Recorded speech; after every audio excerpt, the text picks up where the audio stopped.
Здравствуйте! В эфире передача «Авторивьера». Сегодня мы будем говорить о движении на наиболее загруженных, регулируемых перекрестках и пешеходных переходах города Сухум. Ну что ж, поехали!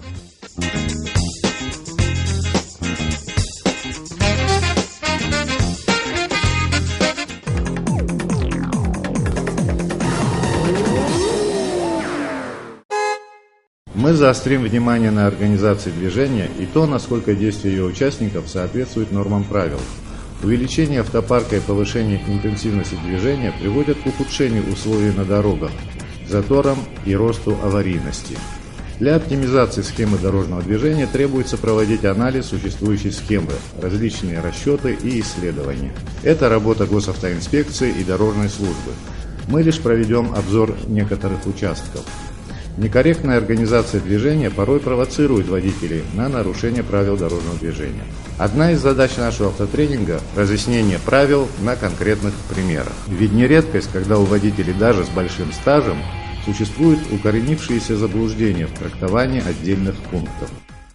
Всем рекомендую держать в автомобиле свод правил дорожного движения. В нем вы всегда найдете ответы на возникшие у вас вопросы, особенно если они появились при общении с сотрудником госавтоинспекции.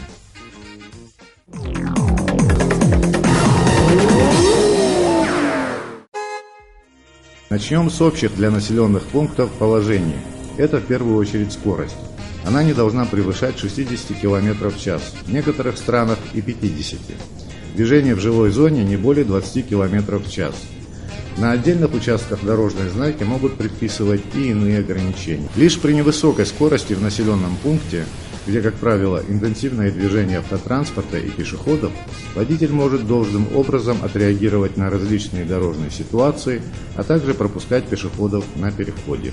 Наиболее вежливо пешеходам уступают водители в центре города. Здесь на проезжую часть нанесена яркая разметка, которая лучше акцентирует внимание водителей. Подъезжая к пешеходному переходу, требуется снизить скорость, а увидев пешехода, остановиться. Если перед вами транспортное средство замедлило скорость или остановилось, то водители других авто могут продолжить движение в этом направлении, лишь убедившись, что там нет пешехода. Излишне вежливые водители, которые останавливаются и предлагают пешеходу совершить переход в неустановленном месте или на запрещающий сигнал светофора, подвергают их смертельной опасности. Примерно так это происходит. Пропускать пешеходов следует, понятное дело, на пешеходных переходах, а также при поворотах налево и направо. Даже если на регулируемом светофором переходе пешеход находится на проезжей части при горящем ему красном сигнале. Водитель всегда должен быть готов пропустить пешехода и избежать наезда в самых неожиданных ситуациях. Мы часто видим подобную картину, как водитель виртуозно объезжает пешеходов на переходе или подъезжает критически близко, создавая некомфортную ситуацию пешеходам.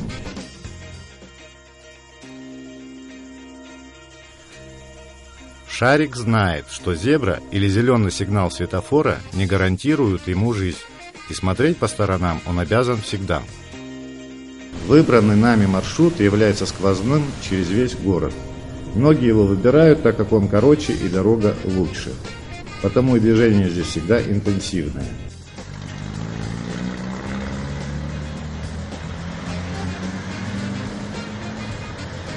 Чтобы понять ситуацию на перекрестках столицы, начнем с центра.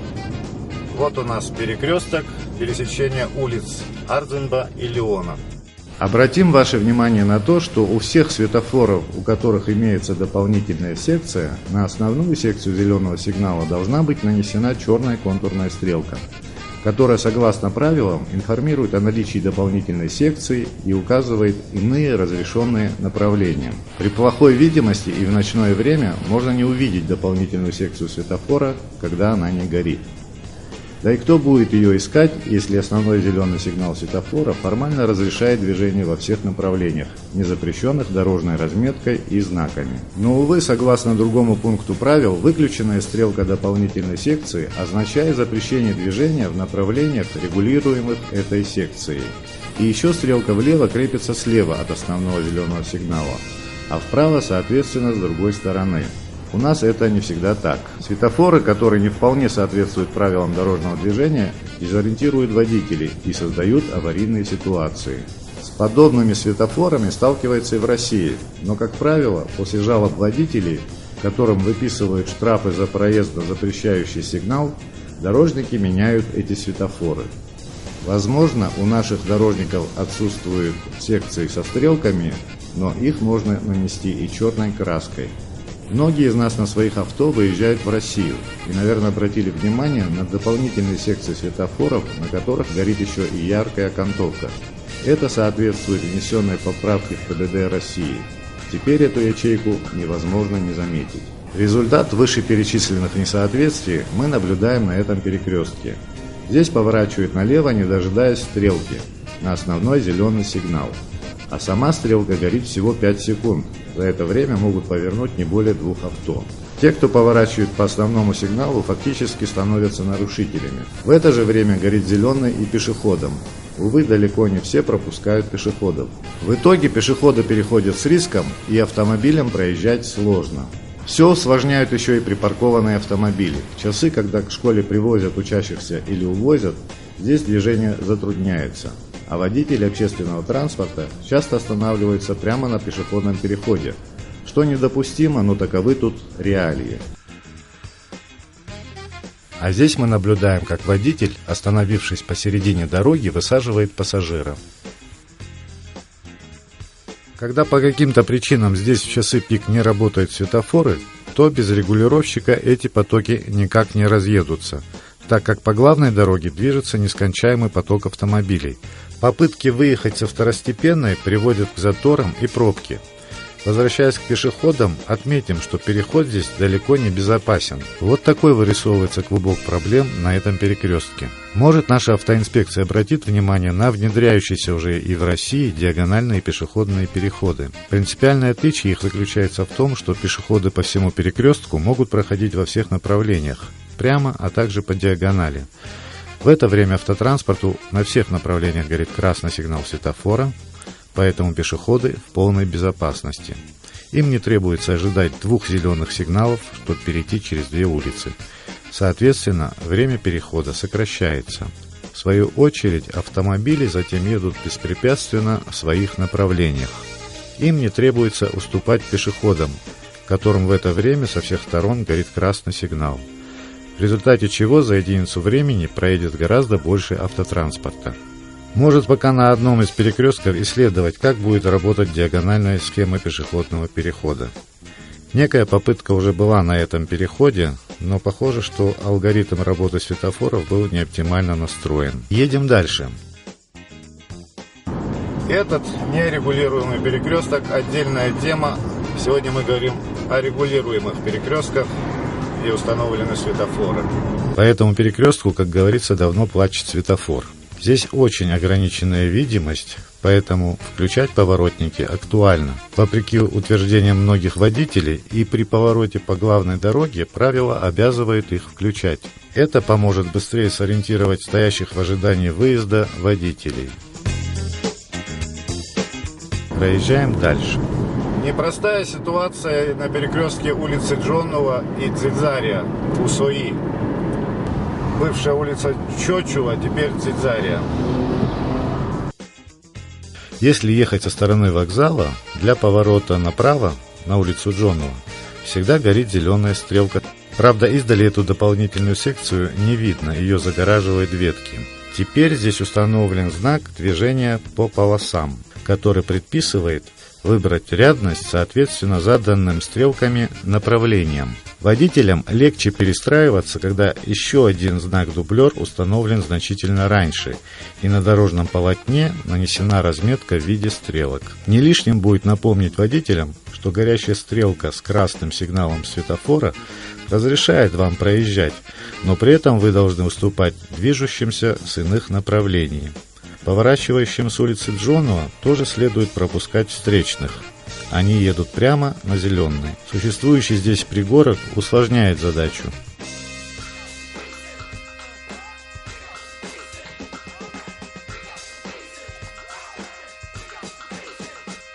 А вот новая развязка. Все существовавшие здесь проблемы остались в прошлом. Можно сказать, на этой развязке все замечательно. На дороге, прилегающей к привокзальной площади, до сих пор существует проблема с пешеходами, которые перебегают этот опасный участок дороги. Но здесь уже начались работы для того, чтобы изменить эту ситуацию.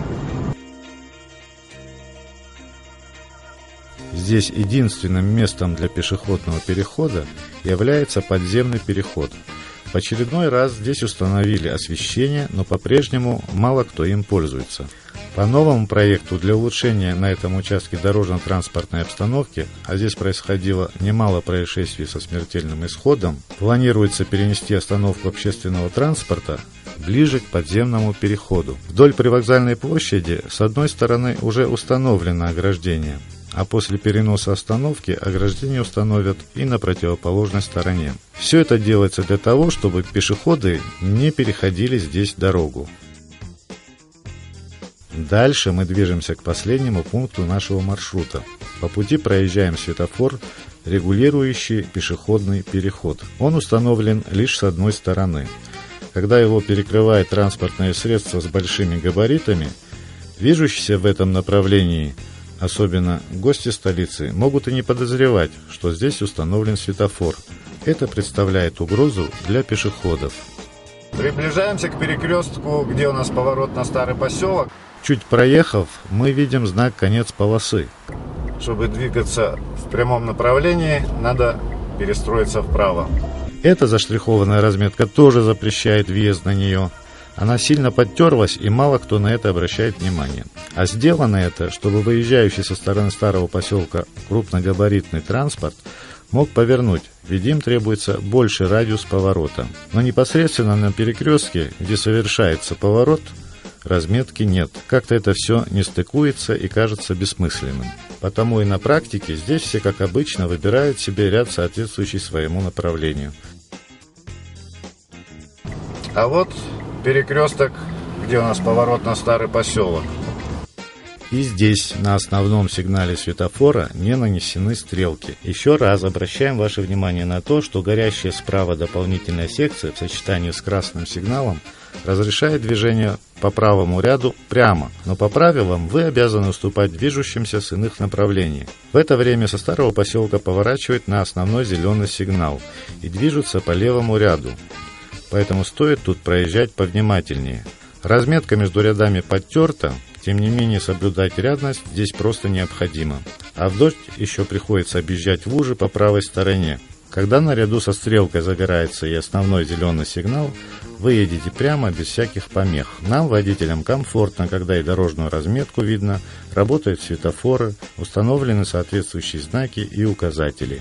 И особенно это востребовано на участках с очень интенсивным движением.